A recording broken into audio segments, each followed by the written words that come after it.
dia a todos, bom dia a todas. Prazer estar com todo mundo nesse dia 2 de junho. Espero que vocês tenham tido a oportunidade de participar do nosso congresso. Foi uma coisa bem interessante, um congresso que superou nossas expectativas. Tivemos aí umas 300 participantes, muito além do que nós estávamos até acostumados fisicamente, e a surpresa positiva pela qualidade dos participantes, e como essa ferramenta tem ajudado, né? Dizem que em certos momentos alguns choram, outros vendem lenço, né? Então acho que nesse momento onde nós estamos aqui buscando conhecimento, participando de congressos online, um pouco diferente do que todos nós estávamos acostumados, mas tem demonstrado o quanto é importante estar sempre atualizado, ouvindo informações e conhecimentos daqueles que querem dividir conosco, né? E eu, em função disso, dou bom dia a todo mundo. Espero que a gente tenha uma boa reunião técnica. Eu ficaria muito grato. Em vendo aqui questões, eu vou tentar respondê-las. Peço gentileza a todos que sempre mantenham o seu microfone fechado para não atrapalhar não atrapalhar a todos, tá legal? Se quiserem deixar a câmera aberta, não tem problema nenhum, é até um prazer, porque eu vou acompanhando e vendo quem está participando. Bom, o objetivo de hoje é a gente conversar um pouco sobre dois temas. Eu vou passar para a tela.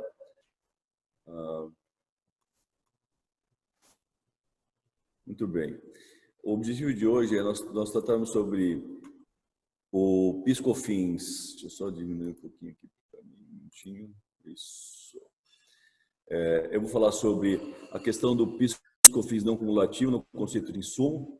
E a ideia é comentar um pouquinho sobre a decisão do STJ, a repercussão geral.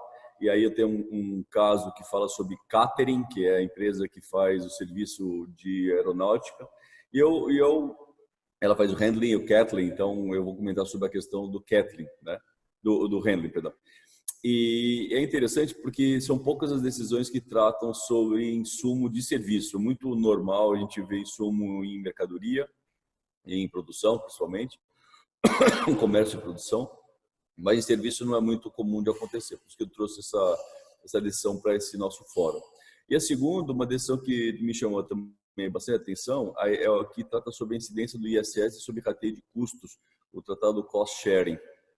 É uma empresa estrangeira localizada no Brasil, tem um contrato com o exterior e um contrato verbado, enfim, tudo certinho. E ela ingressou com uma ação preventiva, né? Não tinha nem sido autuado. Preventivamente, ela ingressou em juízo para pedir que fosse declarado o direito dela não pagar o tributo. E no final acabou sendo declarada a obrigação dela pagar o tributo. Eu queria explicar o que aconteceu nesse caso e a gente tentar entender juntos. De novo, para aqueles que estão participando pela primeira vez, esse foro é um foro que eu já parto do pressuposto que existe um pouco mais de conhecimento técnico, então eu certas vezes eu vou aprofundar, eu vou tentar comentar a base constitucional, a base da lei complementar, para que a gente possa debater mais profundamente. Em outros foros, como, por exemplo, o Congresso, eu tive a oportunidade de falar um pouco sobre ética, e aí a minha abordagem foi um pouco menos, foi mais superficial, né? Em que pese a minha dificuldade de superficializar a ética, mas a ideia é a gente tratar cada foro em seu limite de conhecimento distinto, tá? Mas de qualquer forma, se alguém tiver dúvida, fiquem super à vontade de perguntar. Vou tentar deixar aqui o meu botão de perguntas em aberto e comentários. Deixa eu só ver se eu consigo fazer isso aqui. Aqui, participantes. Pronto, achei.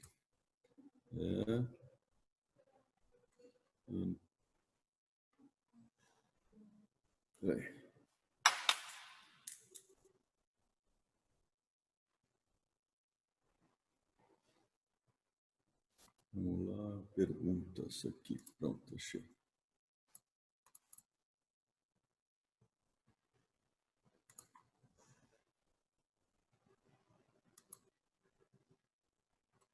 Cadê meus comentários?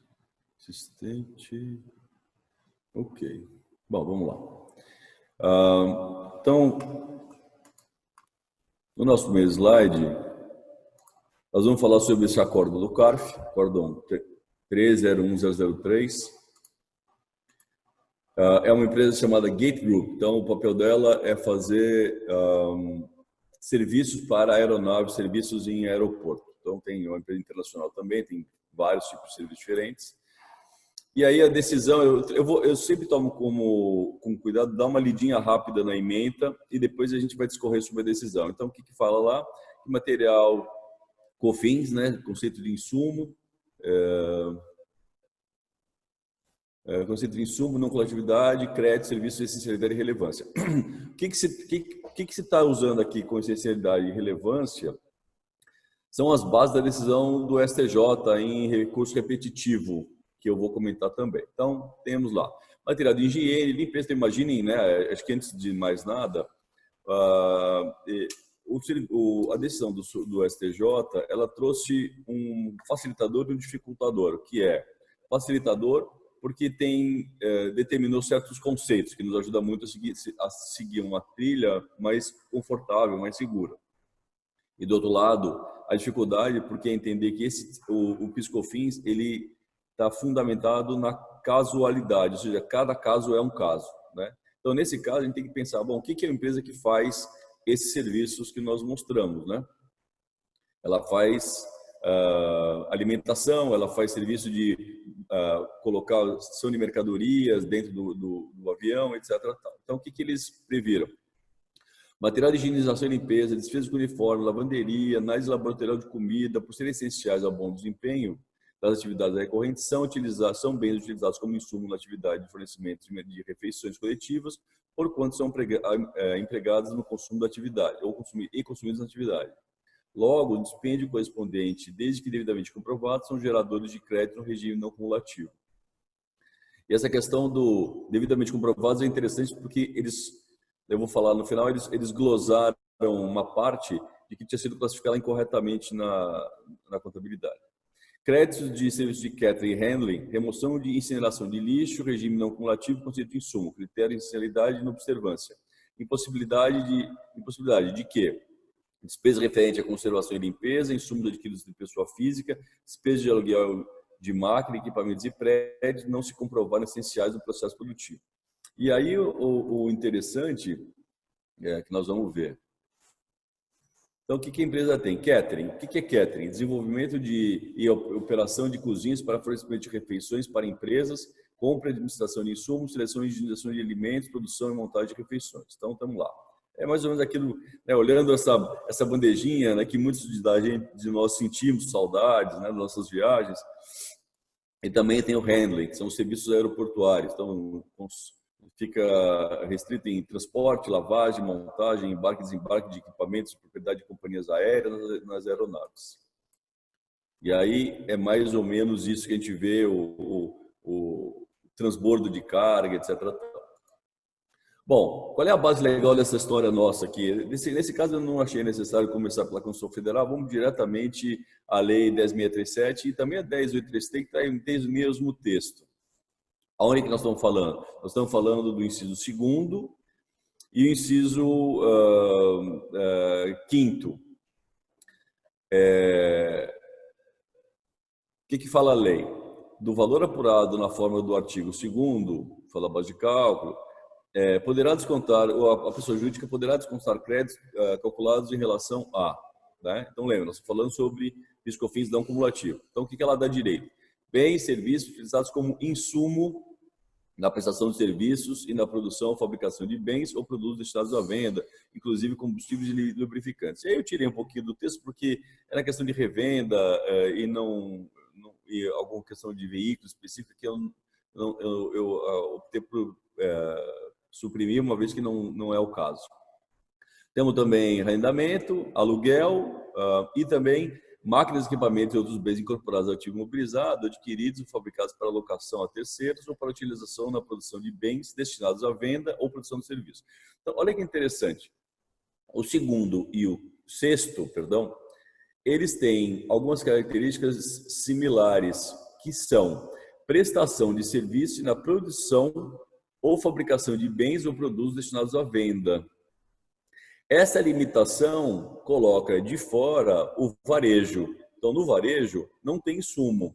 Não tem insumo, não tem insumo e também não tem máquinas e equipamentos. Veja, esses dois incisos, o inciso segundo e o inciso sexto, só servem para a produção de bens destinados à venda ou produção ou prestação de serviços, né? E isso é uma questão importante, porque muito se debatia no presidente no comércio até que ponto pode tomar crédito. E algumas decisões saíram nesse sentido de haver direito de crédito de insumo para comércio. A decisão que eu vi da Insinuante, ela falava não exatamente no direito de consideração do insumo, mas aquele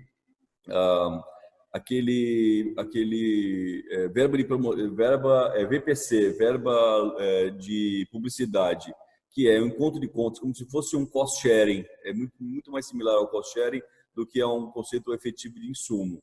E aí talvez a matéria não tenha sido muito feliz quando foi divulgada no jornal.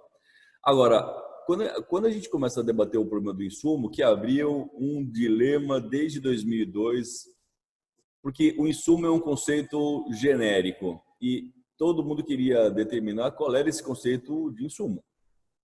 E muito se discutiu até que ponto ia. A Receita Federal se posicionou por diversas vezes, seja em instrução de consulta, seja em sua normativa, dizendo que o conceito de insumo era idêntico ao que utilizava o IPI. E sendo o IPI, eu tinha direito aos gastos, a matéria-prima e a embalagem, e ponto final.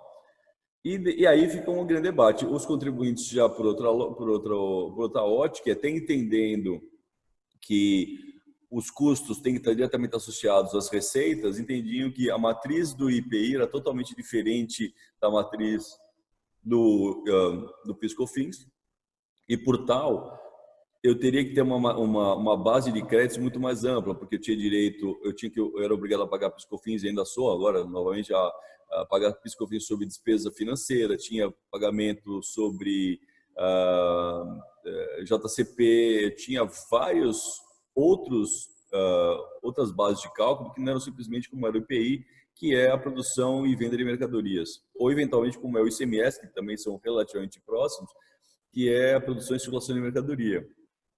Então, o debate abriu um range enorme, porque de um lado tinha o fisco, que era extremamente reticente a autorizar créditos que não fossem diretamente ligados ao produto, não é nem processo produtivo, é o produto, e por outro lado, os contribuintes que tinham um entendimento um pouco diferente de que o tributo, o crédito deveria ser muito mais amplo. Bom, como é que foi superado isso? A superação veio pelo esse recurso repetitivo julgado recentemente.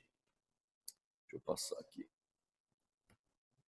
No caso da Anhembi Alimentos. A Anhembi Alimentos, ela vende goiabada. Então, é uma fábrica, tem um processo produtivo como qualquer outra. E discutiu-se em juízo qual era o limite da não cumulatividade. E foi um caso bem interessante, porque é um caso relativamente rico, tem todo um processo produtivo por trás, com fábrica, com parque fabril, com estruturas de administração, tal, etc. Tal. E lá vamos discutir. Bom, o resultado desse debate, eu vou tomar a liberdade só de ler a ementa e algumas passagens para que nos posicione sobre isso. Então, o que falou a decisão? Tributário, PIS/COFINS, contribuições sociais, não cumulatividade, creditamento, conceito de insumo. Então, o que veio o tribunal foi precisar melhor aquilo que parecia não estar preciso, em que pese as duas partes tinham um entendimento um bem mais amplo, um outro bem mais restrito. O que falou o STJ?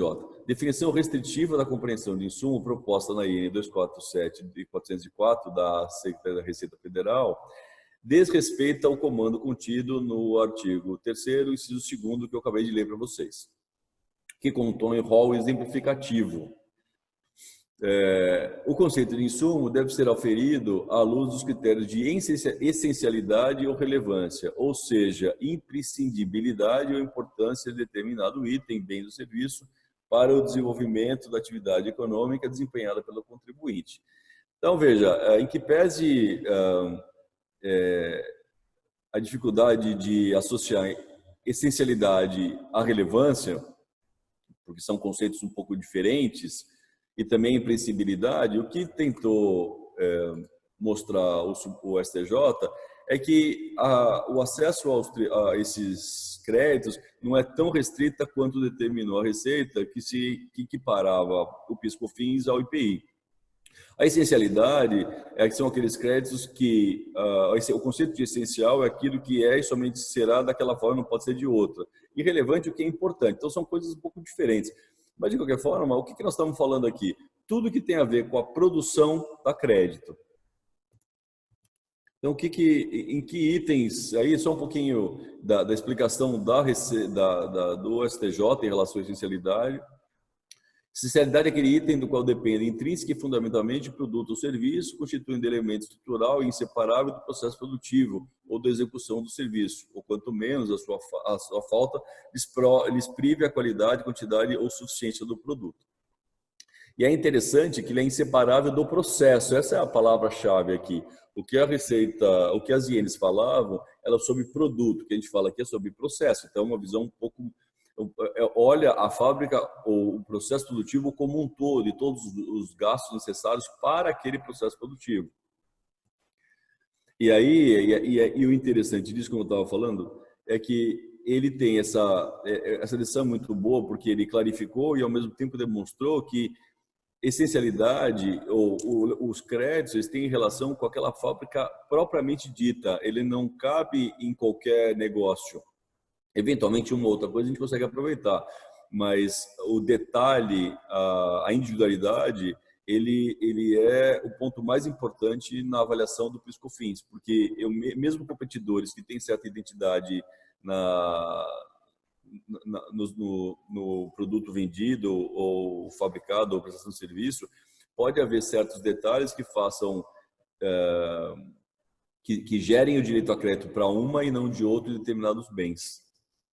E relevância é um item cuja finalidade, embora não indispensável, a elaboração do próprio produto, produção de serviço ou prestação de serviço, integre o processo de produção, seja pela singularidade de cada cadeia produtiva, e aí ele dá dois exemplos. O papel da água na fabricação de fogos de artifício é diferente daquele desempenhado na atividade agroindustrial. Então, o papel é extremamente relevante na agroindústria, mas não é no fogos de artifício. E o segundo, que também mostra uma obrigação legal. Essa obrigação legal, ela também garante, então, o crédito. E é o que isso talvez acabou sendo até já base de solução de consulta. O IPI, por exemplo, por ser uma determinação legal, eu tenho direito a crédito. Então, vamos ao nosso caso, o nosso Gate Gourmet. Elas, como eu falei, fazem a parte de serviço de bordo e também transbordo de mercadoria. E na base de gastos gerais de fabricação, o que ela tinha lá? Água, combustíveis, lubrificantes, veículos, material, exames laboratoriais, equipamentos de produção EPI, individual, material de limpeza, seguros de viagem e condução. Despesas gerais também, então dois grupos que foram autuados. Aí já entrava combustível, comissão de venda, gastos com veículos de viagem, conduções de frete, prestação de serviço, promoções, etc.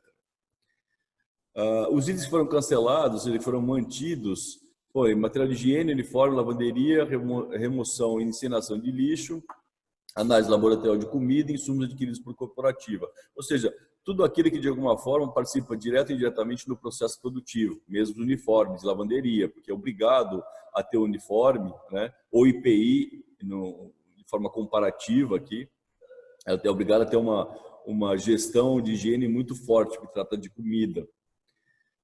E os itens mantidos foram serviços de conservação e limpeza. Por quê? Porque são vinculados a fases posteriores do processo produtivo.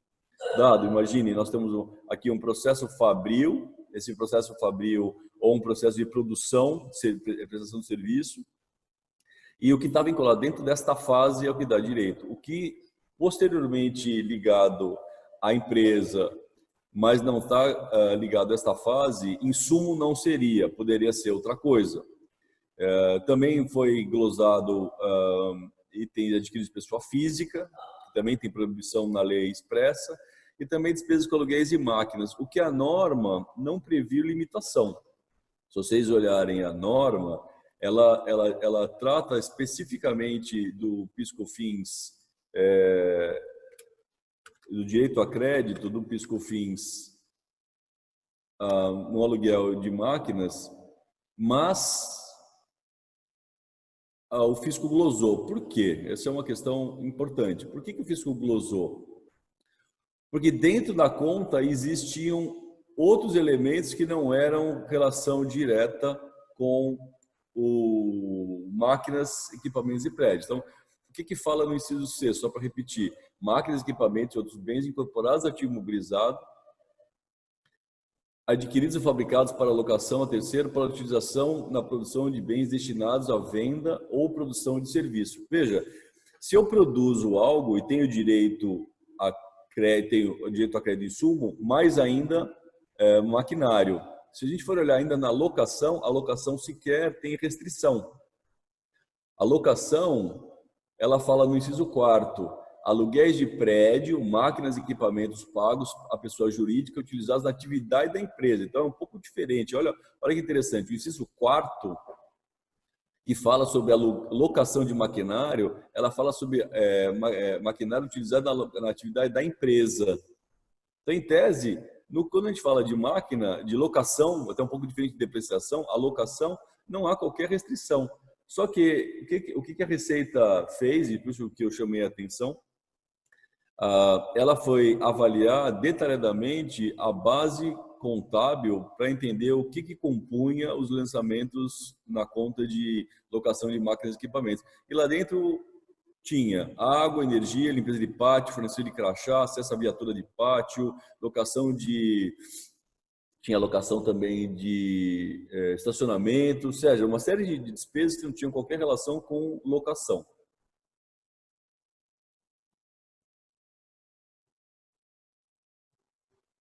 Então, acho que esse é o último slide, isso aqui. É isso aí. Pessoal, alguma dúvida? Posso colaborar com alguma questão? Eu sei que esse tema é bastante complexo.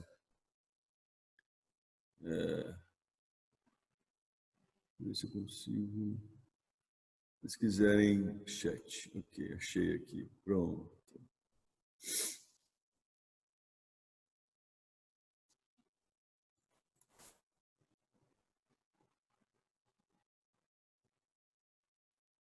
Podemos mudar para o próximo? Tudo bem? Se alguém tiver alguma dúvida, aguardo.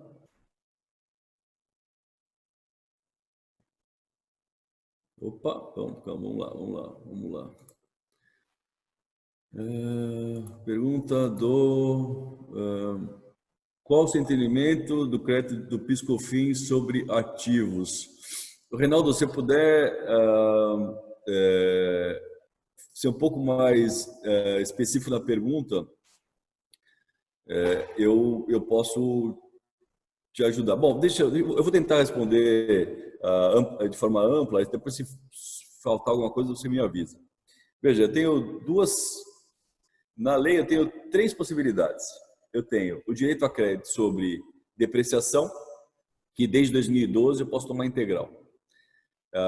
Segunda questão, eu tenho locação, que ela está ligada à atividade da empresa e não à produção. Então, aliás, um ponto diferenciador entre ambos é o seguinte: depreciação está ligada diretamente à produção de mercadorias ou prestação de serviço. Então, ou está lá ou não dá. No caso de uma empresa que presta serviço de consultoria, por exemplo, o laptop.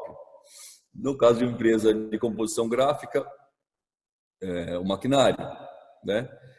De outro lado, eu tenho locação. A locação, ela não tem restrição, porque ela está fundada na atividade da empresa. Então, são aspectos diferentes, né?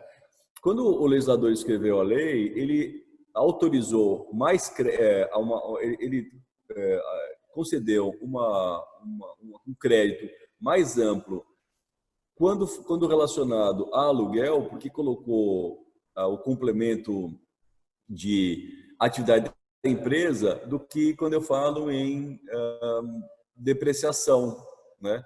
Porque na depreciação eu estou ligado basicamente à produção de mercadorias e à prestação de serviços. Então existe uma diferença enorme. E quando a gente fala em maquinário adquirido, eu tenho que ficar relacionado ao processo de produção de mercadoria e também ao de prestação de serviço. Aí tem aqui, locação de veículos, pode ser considerado como máquinas e equipamentos? Não, locação é uma regra própria. A locação de veículo, ele tem um contrato próprio, uma norma própria e ele é essencialmente diferente, porque na locação, e esse é um tema interessante, qual é a diferença de locação e aquisição, a conta imobilizado? No caso de locação, eu tenho, dentro do direito civil, a gente, para entender o conceito de propriedade, eu tenho que ter 3 qualidades.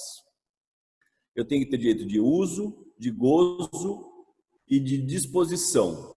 Ou seja, direito de fruto, uso e disposição. O que são esses direitos? São os direitos que, em somando, eu posso fazer o que eu quiser com a coisa. Por quê? Porque o direito mais importante que tem na propriedade é o direito de dispor. Ou seja, eu posso vender, eu posso jogar fora, eu posso enterrar, eu posso fazer o que eu bem entender. Já no direito de locação, a gente fala sobre posse, em que pese a obrigação da garantia da qualidade do bem no tempo que tiver a posse, mas a posse não nos garante o direito de disposição, ele só nos garante o direito de uso e de frutos. Eu tenho uma árvore na minha casa, eu tenho uma casa alugada, ou tenho uma fazenda, então eu tenho o direito de todos os frutos daquelas árvores, caso clássico. Eu tenho o direito de utilizar a fazenda, mas eu não tenho o direito de vender a fazenda. Por quê? Porque a posse, ela não é propriedade, porque lhe falta o elemento mais importante, que é o elemento a qualidade da disposição. Então, quando eu falo em locação, eu tenho uma diferença abissal entre ela e o direito de propriedade.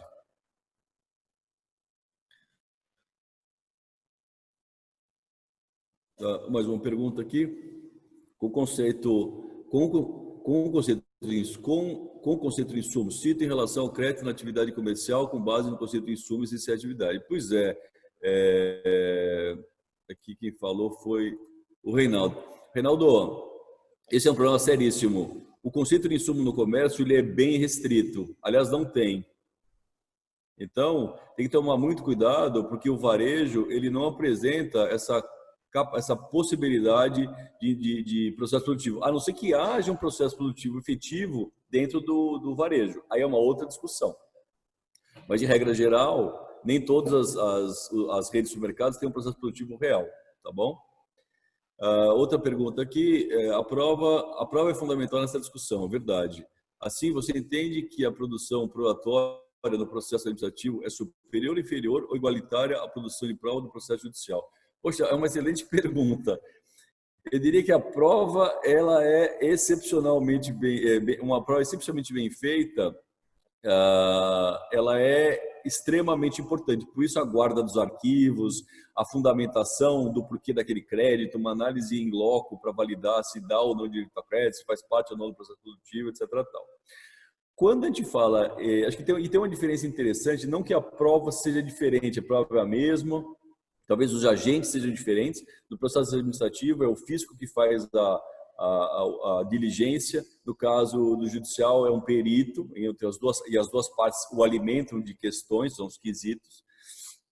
Agora, o que é extremamente importante, a diferença entre um e outro é seguinte: se você tiver um processo muito bem elaborado de provas, que são as documentações, notas fiscais, a justificativa pelo qual você vai mostrar que aquele determinado gasto ele corresponde ou não aos itens relacionados, né, no artigo 3º, lá do 1 até o 10º, até o 12, provavelmente não vai ser autuado. Então, a prova aí é relevantíssima, é um trabalho preventivo na fiscalização.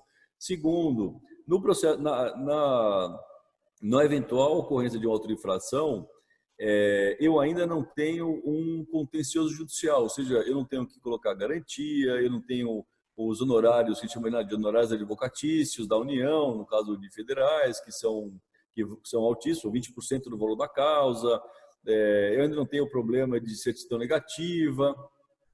Então, se você consegue, eventualmente, ser autuado e vai discutir isso administrativamente, é muito importante ter provas. E quanto mais precisa a tua prova, mais chance você tem de conseguir cancelar a autoinfração em primeira ou segunda instância. Por isso, a gente talvez, se me permite aqui, André, a avaliação não é exatamente dos diferentes níveis do contencioso, mas quais são os benefícios de ter uma prova bem feita já no início da fiscalização, tá bom? Mas, se você tiver uma outra abordagem, podemos também pensar nela. Aí eu tenho uma outra pergunta aqui. A nossa empresa só gera receitas com os gastos de propaganda, publicidade e marketing. Esses gastos são direito a crédito, PIS, COFINS? Então, esse é um tema complicadíssimo. Não tenho dúvida que são gastos essenciais e relevantes para a empresa. E aqui que é o problema. Se a gente olhar o conceito de insumo, o que fala a norma, né? A norma fala no inciso 2º que é bens e serviços utilizados como insumo na prestação de serviços, na produção e fabricação de bens ou produtos destinados à venda. O que significa isso? Significa, em linha com o que a decisão do recurso repetitivo falou, que são essenciais. Aqui, eu vou tomar a liberdade de voltar. Ela é essencial.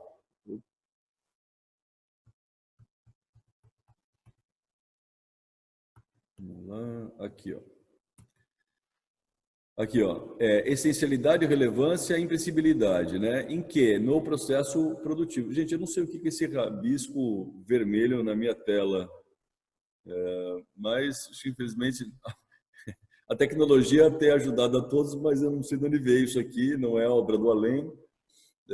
Enfim, o que nós temos então? Olha lá, essencialidade é um item no qual dependa intrinsecamente ou fundamentalmente no processo produtivo, o produto ou serviço, constituindo elemento estrutural inseparável do processo produtivo ou da execução do serviço, ou quanto menos sua falta de prive da quantidade e qualidade. Nós estamos falando aqui no processo produtivo. Então, fala, bom, onde é que o marketing entra? Aqui não entra. Relevância. Item cuja finalidade, embora não indispensável, a elaboração do próprio produto ou prestação de serviço, integra o processo de produção. E aí dá o exemplo do papel da água nos fogos de artifício, do utilizado na agroindústria, que é óbvio, é importante, é relevante, é essencial. Ele coloca tudo no mesmo lugar? Não mas tudo bem, dá para entender. Ou por imposição legal.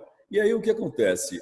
Marketing, ele é relevante para a venda do produto. Então, se a gente fizesse... Imagina uma área física onde eu tenho a empresa localizada. Dentro desse pedaço físico, um pedaço é fábrica, um pedaço é administração. O que está locado, todos os gastos locados dentro da fábrica, disso não tem mais dúvida. Antigamente a dúvida era a questão do processo produtivo ou produto, que era a relação de IPI com o PIS/COFINS. Vencido essa questão, então ficou uma avaliação mais ampla, mas o marketing não está aqui. Por isso é interessante ver, eu sugiro que você analise uma decisão da Insinuante, que foi muito comentada, que daria direito a crédito, etc. Tal. Eu dei uma lida, se eu não estou enganado, e minha memória não costuma me falhar, esse caso, a discussão não era que gastos de marketing dão direito a crédito, é que a empresa fazia o que a gente chama do varejo de VPC, que é verba de propaganda cooperada, ou seja, é como se fosse um cost sharing, que é o segundo caso que nós vamos trabalhar. Eu tenho uma série de gastos E os meus fornecedores também pagam por colocar a mercadoria deles no meu espaço de mídia. Então, faz-se um centro de contas dizendo que aquilo não é receita de ninguém, porque eu não presto serviço de marketing para essas empresas, e o que eles pagam é para ressarcir o custo que o comércio tem para aquela determinada veiculação de mídia. Essa é uma possibilidade. E a outra, o segundo debate também que pode ser pensado em termos de propaganda é, por exemplo, no caso de empresas que tenham a necessidade de utilizar a mídia para seus próprios produtos corporativos. Então, no caso do varejo de moda, o varejo de moda não revende produtos de marca, poucos os produtos de marca, né? Entendendo como a primeira base do faturamento seja a venda de peças de vestuário. Nesse caso, as peças de vestuário são em que pese não produzidos por ela, mas eu não anuncio, estou revendendo Gucci, estou revendendo qualquer outra marca. Eu estou vendendo roupa da Riachuelo, da C&A. Para eles é muito importante o marketing, uma vez que sem marketing eu não consigo mostrar meu produto, e é um produto que requer essa veiculação forte, né? Então, por exemplo, propagandas com a Gisele Bündchen fazem diferença, ou com outras âncoras de imprensa. Agora, eu tenho uma certa dificuldade de colocar propaganda e marketing dentro do conceito de insumo, porque o insumo está ligado ao processo produtivo, tá bom? Bom, aí a nossa última pergunta, deixa eu ver, o RESP, algumas perguntas. Você posso repetir? Posso, claro. Espera um pouquinho só.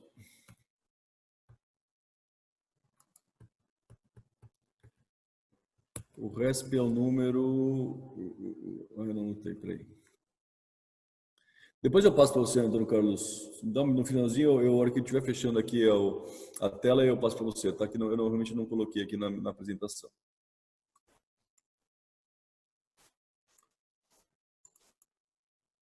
Muito bem. Muito obrigado pelas perguntas, muito boas perguntas. Um assunto bastante polêmico e o efeito é enorme, né? Temos que tomar cuidado, porque uma auto infração significa uma multa de 75%, processo administrativo, insegurança da empresa, se pode ou não pode tomar. Então, esse momento é bastante rico. Bom, mudando então o nosso caso, nós vamos falar sobre um julgamento recente que foi proferido no Superior Tribunal de Justiça. Eu dei uma resumida na ementa porque ela está muito complexa e ela envolve uma série de questões de processo que eu vou ter que comentar um pouquinho, mas eu vou explicar. Então, o que eu tenho? Agravo interno nos embargos de declaração no agravo em recurso especial, número 835790. Lá nós tratávamos sobre a incidência do rateio de custos. Então, qual é o conceito? É uma empresa de alimento aqui no Brasil, ingressou em juízo preventivamente, uma ação declaratória. Isso, muito obrigado, viu, o Reinaldo? É uma empresa que buscou preventivamente o seu direito, ingressou em juízo, uma ação declaratória, ou seja, busca que o juízo declare a existência de direito. E esse direito era de não pagar ISS sob compartilhamento de custos. Então, nós estamos falando sobre aquilo que se usa na linguagem estrangeira do cost sharing, ou seja, nós todos gastamos dinheiro em algo que é de todos. Eu costumo usar o exemplo do churrasco. Todo mundo nós vamos fazer um churrasco, alguém gasta dinheiro em adiantado e depois, no final das contas, a gente divide por pessoas, as crianças acabam não pagando, mulheres também não, então só os meninos pagam. Bom, e aí, o que aconteceu? Esse processo foi julgado contra o contribuinte, então a declaração foi de existência de relação jurídica efetiva pela incidência do ISS. E é uma coisa bem peculiar, né? O processo está muito bem instruído, tem o contrato do cost sharing, todos os debates entre o contribuinte e a Prefeitura Municipal de São Paulo. Não faltam elementos para debater, é um processo que, de direito verdadeiramente, né? Então mostra que eu quero discutir, olha, aquele contrato não deveria haver o ISS, e o contrato foi claramente apresentado. O que nós temos na ementa? Uma empresa que visa afastar a incidência de ISS sobre operações de comportamento de custo. O que se fala? Com base nas provas, que é esse contrato, houve um acordo de contribuição, isso é a parte importante, eu vou abrir isso com mais detalhes. Houve acordo de contribuição para despesas de pesquisa e desenvolvimento, hipótese que prevê incidência tributária. Restrição da súmula 5 e 7, onde o exame das provas é inviável, né? Isso é um ponto. E aí, voltando à pergunta que foi feita sobre provas, olha que coisa importante. Se a prova não é bem feita, não é bem avaliada, ou de alguma forma essa é uma questão que deve ser revista nos tribunais, esquece, porque no STJ não se discute prova. A prova só se discute em primeira instância, no judicial, e eventualmente algum desdobramento dessa prova em segunda instância, mas a prova em si, ela é em primeira instância. Por quê? Porque pelo conceito de que o juiz de primeira instância é o que está mais próximo da prova. Então, os outros tribunais posteriores não têm essa obrigação de reavaliar tudo aquilo que foi avaliado, a não ser que alguma questão própria seja debatida no processo. Ante ao exposto, nega-se processamento do recurso da empresa, ou seja, o recurso não foi julgado no STJ, em que pese, esse é um caso muito peculiar, eu queria que vocês atenção nessa questão, não haver processamento é que o recurso não sequer foi julgado no Supremo, no STJ. Mas, ao mesmo tempo, se vocês olharem o item 2, o que ele fala? Com base nas provas, houve acordo de contribuição para despesas de pesquisa e desenvolvimento, hipótese que prevê incidência tributária. Então, não houve um julgamento com a perfeição e profundidade que houve em primeira instância, que foi um julgamento bastante completo, mas houve sim um julgamento, né? Tem a abordagem, tem o mérito. Ele podia simplesmente falar, olha, essa matéria não cabe a nós, restrição da súmula 5 e 7, exame de contrato, exame de prova inviável, acabou. Não, ele até pontua. Existe a previsão, existe um acordo de contribuição para despesas de pesquisa e desenvolvimento e hipótese que prevê a incidência tributária. Então, não é exatamente como a gente vê em outros casos, onde os tribunais sequer avaliam, sequer tocam, mencionam a incidência a questão da incidência do tributo ou uma relação própria que foi objeto de avaliação em primeira e segunda instância. Nesse caso, o que nós temos? Então, primeiro, contrato de rateio. Então, vamos ao contrato. Contrato internacional de compartilhamento de despesas com empresas do grupo para melhoria de qualidade de matéria-prima, né? Fala basicamente do setor de leite. Pesquisas podem ser feitas por qualquer unidade, desde que aprovada pela matriz, tem uma previsão lá. Resultado da pesquisa serão de propriedade da matriz e uso exclusivo da empresa brasileira. O financiamento de P&D, ele vai ser feito com base nos custos efetivamente ocorridos e a forma de dividir essa conta é em função do faturamento de cada uma das sociedades participantes. É um contrato com várias empresas do grupo que fazem e que lidam com leite e cada uma delas tem a sua parcela e essa parcela é medida, é qualificada em função do seu limite de faturamento. O que até então não há muito problema e, por curiosidade, esse não foi a base do debate. Mas eu faço por faturamento, a empresa no exterior pode ter lucro, né? Porque custo real é apontamento e não necessariamente faturamento da empresa, das signatárias, pode ser exatamente igual ao custo que ela tem. Mas essa questão não foi levada e, a meu ver, é extremamente importante. O que mais? Contrato para auxiliar o custeio dos centros de pesquisa e desenvolvimento, remessas calculadas de acordo com critérios razoáveis, e aí já estou entrando um pouquinho do conceito e um pouquinho do que falou também a linha da defesa, fazendo uma transição suave entre contratos e argumentos. Os participantes suportam parte correspondente à totalidade das despesas e riscos da execução do estudo, então, e os resultados poderão ser conferidos gratuitamente aos participantes do grupo de direitos sobre o bem incorpóreo. Ou seja, todo mundo que é signatário do contrato pode utilizar gratuitamente sobre a tecnologia desenvolvida em determinada localidade dessa empresa. Na verdade, eu falo física, enfim, em qualquer lugar do mundo. No conceito de serviço, já por sua vez, eu vou comentar o que fala a Constituição Federal e o que fala a lei complementar, né?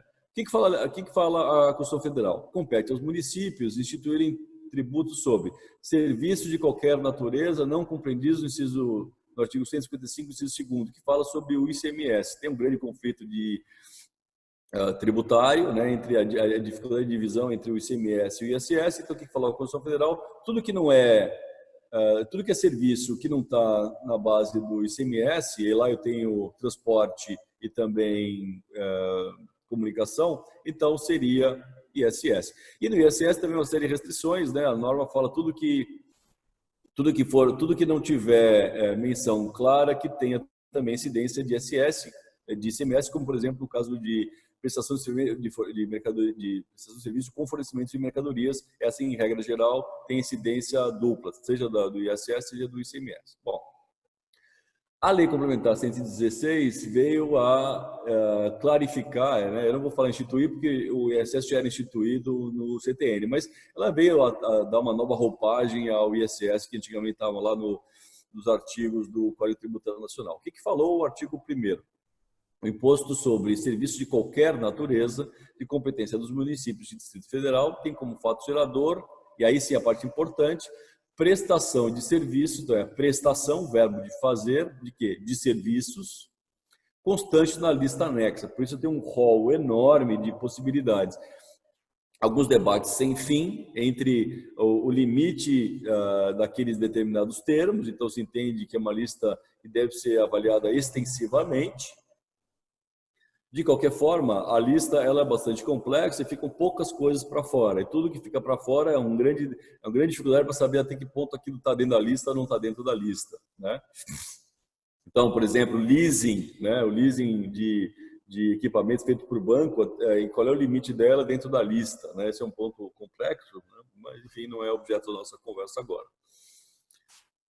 Bom, tendo isso em mente, vamos para o próximo slide, que é o limite da interpretação. Isso também apareceu bastante no caso e também é uma questão bastante complicada que eu queria apresentar para vocês. O que fala, como é que eu consigo interpretar a incidência de determinado fato, né? O que é vender, o que é faturamento, o que é serviço, o que é lucro. O que fala a lei? A lei fala o seguinte: olha, gente, tem que tomar cuidado. Eu vou fazer um resuminho, mas eu fico à vontade à disposição das perguntas. Eu não posso criar nada do que já exista no mundo real. Melhor, eu não posso criar nada que já exista dentro do Código Civil. E aí a pergunta, bom, o Código Civil traz todas as ocorrências do mundo real, né? Aí começa a confusão. Por quê? Porque o Código Civil trata daquilo que era importante para o legislador, mas a vida humana é muito mais rica do que aquilo. E aí vem as confusões. Existem certas coisas que acontecem que não necessariamente têm clara aplicação ou estão disponíveis dentro do Código Civil. E aí tem esse problemaço. Veja, eu tenho dentro do mundo tributário uma obrigação, uma determinação legal, né, uma vontade do legislador por capturar determinadas rendas pela ocorrência de um fato.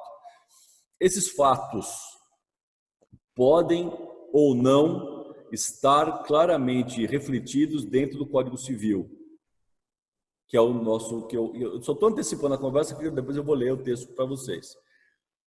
E aí começa uma grande confusão, uma vez que certos conceitos ou estão no Código Civil, e aí eu tenho um conflito do Código Tributário, da lei tributária com um determinado contrato do mundo civil, ou sequer estão no Código Civil, porque a norma, o legislador não tratou. E eu tenho o tributário invadindo aquela prerrogativa, querendo tributar aquele determinado fato, e eu vejo que aquele fato na vida não exatamente significa aquilo que o fisco quer determinar que seja, ou seja, ele quer tributar por ficção. Bom, então deixa eu ler o texto e eu vou dar um exemplo. O que fala o artigo 110? A lei tributária não pode alterar as definições de conteúdo e alcance de institutos, conceitos e formas de direito privado utilizados expressa ou implicitamente pela Constituição Federal, pelas constituições dos estados ou pelas leis orgânicas do município ou do Distrito Federal e municípios, para fim de limitar ou definir competências tributárias. Os textos aqui estão mais amplos, mas na verdade é o seguinte: a Constituição do Estado, a Lei Orgânica do Município, são as constituições estaduais ou municipais, são as leis que regem as obrigações dos estados e dos municípios, tá bom? Muito bem. Então eu tenho lá o nosso conflito. A norma determina um fato, esse fato está lá no Código Civil, contrato de compra e venda, contrato de locação, tal. E lá no Código Tributário eu falo, olha, entenda aquilo como incidência de faturamento, mas eu não tenho fatura. Então tem um complicado. Bom, como é que eu posso faturar algo que era um problema seríssimo da Lei 9.708? Se vender mercadoria eu tenho que emitir fatura, como é que eu posso também, e aí eu pago o PIS/COFINS, né? Como é que eu vou pagar também PIS/COFINS? Melhor, deixa eu dar um passo para trás. Vamos imaginar que o fato tirador do PIS/COFINS era antigamente, né, faturamento. Faturar é um ato próprio de venda de mercadoria. E aí ficava o debate, bom, o que não é mercadoria, então eu não tenho que tributar. E aí os bancos, seguradoras, as empresas as empresas imobiliárias, todas elas entendiam, bom, uma vez que eu não emito fatura, não há o que tributar, porque o ato de faturar está dentro do normativo privado, do direito privado, então não cabe para mim. O debate acabou vencendo, e aí ficou limitado àquelas atividades não operacionais. O operacional não foi julgado, mas a norma 12.903 alterou isso, né, os elementos do conceito de faturamento, e agora consolidou que a atividade operacional ela é base de cálculo do PIS/COFINS, mas e os tribunais também têm desse caminho. Então, eu tenho aqui um problema seríssimo desse limite do direito privado que, de alguma forma, limita a possibilidade de tributação. Outro caso, já no ISS importante, é se há ou não incidência de ISS na seção de direitos, né? Porque também é um problema sério. Olha lá, está na lista, está no item 1.03 ou 1.05, fala, olha, seção de direitos, há incidência de ISS. Mas veja, isso está na lei. Agora, o que é seção de direitos? A seção de direitos não há transferência da propriedade. Eu só tenho o direito de uso de determinada tecnologia, mas a tecnologia não foi transferida à propriedade, só à posse. Então, como é que eu posso transferir? Como eu posso entender que houve prestação de serviço se esse serviço não é exatamente meu, eu não adquiri ele, só a possibilidade de utilização. Esse é o debate que está no STF. Até então, todos os votos eram favoráveis à não incidência de direito de uso, incidência do ISS para direito de uso, mas há um voto, talvez uns 3 anos atrás, divergente, que entendeu que o princípio da legalidade ele é mais forte do que a própria realidade dos contratos, né? Uma vez que a lei determinou e que assim seja. O que não é novidade. Existe um voto interessante no caso do imposto de renda do ministro Nelson Jobim, que tratou nos estritos termos dessa forma. Se a lei determinou a incidência, então que seja assim, né? O que fica até complicado, né, para entender isso em relação ao próprio papel do Supremo. Se o Supremo está lá para entender a legalidade, a constitucionalidade e inconstitucionalidade da norma, como é que a própria lei pode ser mais importante do que o próprio papel do Supremo Tribunal Federal? E aí eu deixo aí para reflexão. Bom, então, superada essa questão, voltamos ao nosso caso. Quais são os argumentos da empresa? Que falta nesse contrato a característica básica que a obrigação de fazer. Pelo que foi determinado, né, a argumentação da empresa é que ali tinha uma obrigação de dar a entrega de resultados de pesquisas realizadas ou tecnologias desenvolvidas, licenças de todos os direitos decorrentes do projeto. O que de todo é interessante, até porque há muitos e muitos anos, já saindo um pouco da esfera municipal, indo para a esfera federal, em muitos e muitos anos, a remessa posterior de royalties era fora da incidência do imposto de renda fonte, porque a Receita entendia, em solução de divergência, que aquilo era uma mercadoria. E por se tratar de mercadoria, não havia IR-fonte. Essa solução de divergência, então veja, solução de consulta, divergência, como havia várias consultas indo para direções diferentes, o fisco se manifestou solucionando a divergência entre as delegacias, e aí, através de uma solução de divergência. Essa solução de divergência foi revogada em 2017, se eu não me engano, e voltou a se entender que remessa posterior a título de royalty é tecnologia, logo aplicável a alíquota de 15%.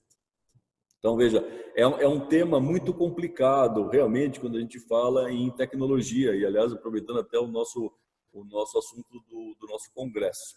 E o que mais ela falou? Que não incide no rateio pela falta de previsão na lista de serviços anexa à Lei Complementar 116. Realmente lá não tem nada que se trata sobre rateio de custos. O que mais? Contrato de cooperação de 2 ou mais entidades na execução de um trabalho comum de pesquisa e desenvolvimento tecnológico. Ou seja, eu tenho aqui não exatamente uma prestação de serviço, mas é um contrato de partes na cooperação de um bem comum para todos, né?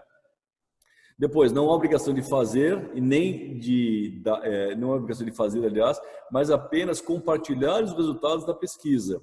E não há pagamento do serviço. Esse ponto é muito importante. Não há pagamento do serviço, mas a contribuição das partes por esta despesa. Então, veja, como é que eu posso prestar o serviço e não tem preço? Eu estou antecipando algo que tem como objetivo recompor a base de custos para a elaboração daquela determinada tecnologia. Por sua vez, o que veio o fisco falando? Que sim, é um contrato de prestação de serviço que foi desenvolvido, que é um contrato de prestação de serviços de pesquisa e desenvolvimento feito por terceiros. Então, aqui tem aquela relação entre partes, objeto e preço. Depois, há sim previsão na lei complementar 116, no item 2, 2.1, serviço de pesquisa e desenvolvimento de qualquer natureza. Então, não é que o cost sharing ou o rateio seja uma hipótese própria, um tipo específico. Não, o tipo específico é o serviço. Depois, irrelevante a existência ou não de lucro e a disponibilização de tecnologia. Olha que interessante. Como o contrato não estava disponível, o que a Receita falou? Olha, eu nem tenho como olhar se existe lucro ou não, porque se você pagar com base no faturamento, pode eventualmente ser que lá fora dê lucro, mas isso não é nem relevante. O importante é que você está prestando serviço, sim, o exterior está prestando serviço que se materializa no Brasil. E 2, a tecnologia pode até não vir a ser disponibilizada, porque como é um contrato de risco, pode ser que, no final das contas, todo esse pagamento para essa localidade, né, como objetivo de recompor a base de custeio, não chegue a lugar nenhum. Mesmo assim, isso é indiferente. Por quê? Porque o contrato é feito daquela forma. E aí a decisão. O que falou a decisão? Uma decisão bastante interessante. Se aqueles que quiserem ler, me mandem, por favor, por e-mail, eu vou deixar depois o meu e-mail disponibilizado, eu mando o link para vocês baixarem. A decisão é uma decisão bastante interessante, porque, em primeira instância, o juiz ele entrou em vários méritos, ele vai debater a questão do artigo 116, do artigo 110, que nós falamos do CTN, vai conversar essa questão do próprio contrato de prestação de serviço, ele entra bastante profundo nessas questões. E depois, em segunda instância, o tribunal simplesmente mantém a decisão nos termos da decisão de primeira instância. E os tribunais em terceira instância, o STJ, ele não vai avaliar, em que pese rapidamente, superficialmente avalia, né, não exatamente com a contradição, mas quando se avalia o mérito de direito em terceira instância, é uma decisão mais profunda, mais detalhada. No caso, não houve, mas houve na emenda esse detalhe.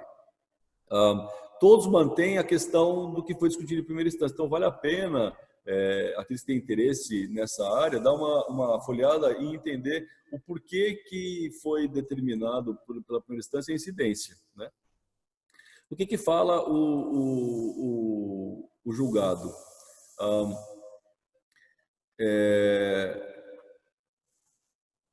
Prestação de serviço de pesquisa e transferência de know-how, esse é o mérito, né? a pesquisa poderia ser desenvolvida internamente. Então, se eu optei por fazer internamente, não optei por fazer internamente, significa que eu optei por contratar um terceiro.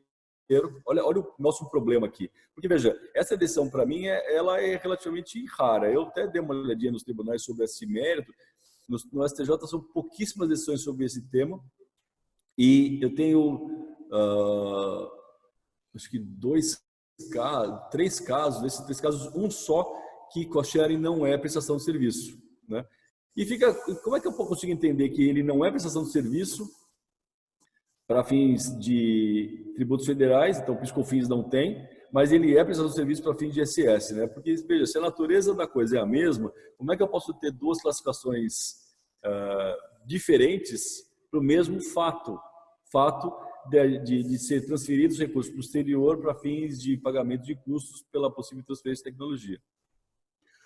Em terceiro item, voltando aqui à nossa lista, terceiro item, a obrigação de fazer mesmo sem a certeza do desenvolvimento de tecnologia, ou seja, o resultado é aleatório.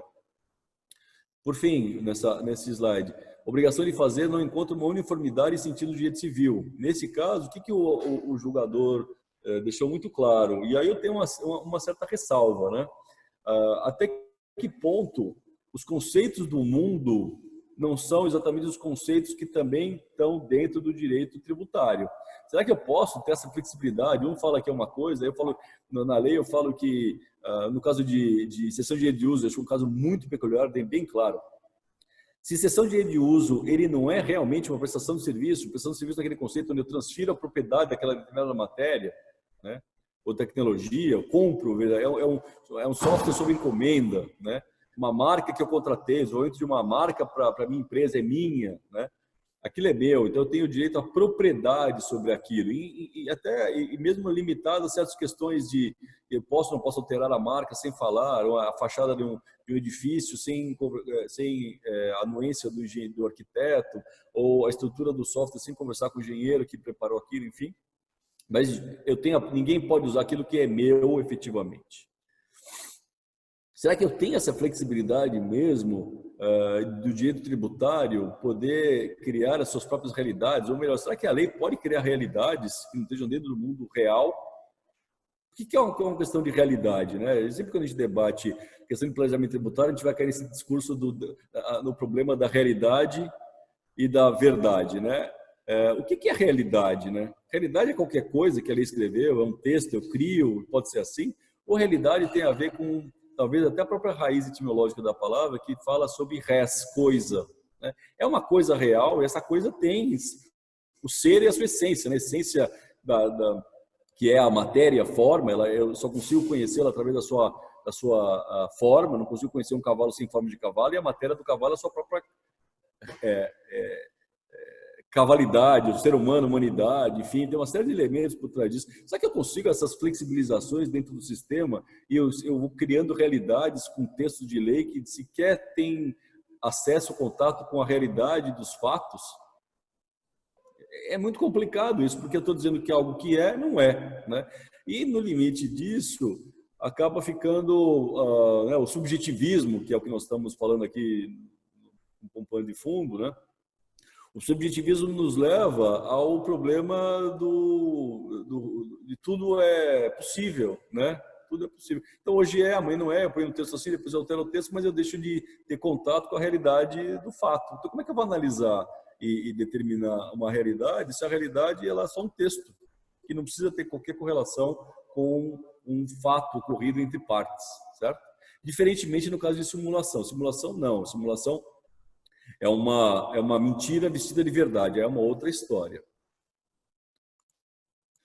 E por fim, já encerrando essa nossa conversa, também tem na decisão que não se aplicam, não tem como revisitar as provas, dado que a súmula 5 e 7 do STJ proíbem isso. E essas súmulas dizem, né, a simples interpretação de cláusula de contrato não seja recurso especial e também a pretensão de simples resumo de prova não seja recurso especial. Ou seja, dado que isso foi bastante discutido nos tribunais, toda a questão do contrato, os elementos, a relação de prestação de serviço, etc., está contida naquele objeto, então eu não tenho no STJ como rediscutir aquilo. E é isso, gente, é isso. Esses são os temas que a ANEFAC se propôs a debater. Eu fico à disposição de perguntas, caso haja. Vamos lá aqui. Se alguém em casa tiver alguma questão, eu tenho o maior prazer em responder, principalmente com relação à questão o conceito de realidade, o conceito dos limites da lei. Esse é um tema muito importante e todo mundo se descabela, porque principalmente o judiciário, o legislativo, em função das suas próprias demandas, sempre busca formas alternativas de financiamento do Estado sobre questões que até hoje não foram descobertas. Ou seja, o que vai sobrar é muito pouco ou irrelevante, e o que sobra que é relevante é aquilo que o mundo não quis tributar, que é fora do campo de incidência, né? E aí vem a norma que diz, não, ó, deixa eu pensar a incidência no lugar que nunca existiu. Enfim, pois é, André, é uma pergunta ótima. Toda vez que eu crio uma ficção, o sistema proíbe. Por quê? Porque ficção é a inexistência do fato real, né? Então, é impossível. O sistema proibiu essa possibilidade, que é o conceito da norma da Lei 116, da lei do artigo 110 do CTN. Ele veio exatamente para proteger o contribuinte, para que o legislativo não invadisse um outro lugar, aquele lugar que era proibido para aquela determinada incidência. Serviço é uma coisa própria, mercadoria é uma coisa própria, renda é uma coisa própria. Então, toda vez que é uma ficção, eu vou dizer agora que mercadoria ela é renda, por exemplo, bem gritante. Não vou nem falar que é serviço, porque fica uma confusão enorme, né? Mas toda vez que a demarcação está clara no mundo real e eu crio uma situação impossível que na realidade seja daquela forma, eu tenho uma ficção. E essa ficção ela é proibida no mundo tributário.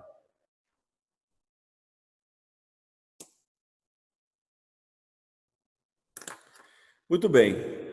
Bom, obrigado então pela questão, obrigado a participação de todos. Eu agradeço também a participação dos novos, dos entrantes, comunicando que todo mês nós temos uma nossa reunião técnica. A gente tenta apresentar a pauta em detalhes com um pouco de antecedência, para que todos tenham conhecimento do que vai ser tratado. Caso vocês queiram sugerir alguns assuntos, a ANEFAC está absolutamente aberta para que a gente coloque no nosso comitê para debater o interesse e necessidade de colocar aquele tema, tá bom? Então eu agradeço a todos, tenham um bom mês, uma boa semana e que todos saiam, e por favor, né, mantenham a saúde, tá bom? Um abraço a todos e todas.